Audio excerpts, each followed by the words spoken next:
Geoff Leith from O'Connor's Warracknabeal here today just to run through a few options on the Horsch Sprinter no-till seed drill. This unit comes in 12, 18, 24 metres, has tine spacings of 250mm, 300mm and 375mm. We also have the options of coulters on the front and a option of two different profiles of press wheels, the round and also the V. Single chute and double chute options are available. A couple of the main features with this unit is the rubber torsion bar down pressure system that operates the tine down pressure. On this unit, being 18 metres, 60 feet, we only have 8 rams operating the down pressure, where on opposition units you would have 1 per tine. So on this unit they would have 72 hydraulic rams, where we run 8.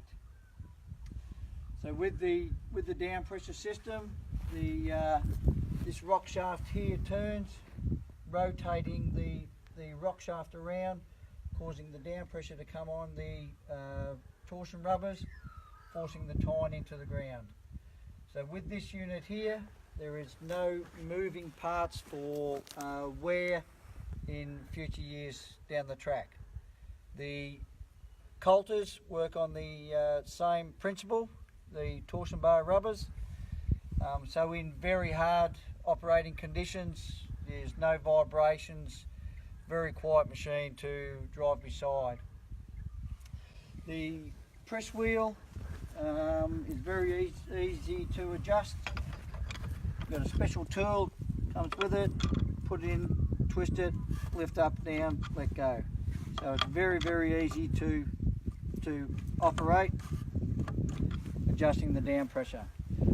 This unit is the latest design one, where they've actually lifted the frame 200mm here, so it's giving us a lot more under frame clearance than the opposition units, and also they've lengthened our tine assembly here 200mm, so we've got a lot more under frame clearance here. All our bearings in the coulters and the press wheels are all a high quality bearing and oil bath. Okay, any more information, please contact O'Connor's.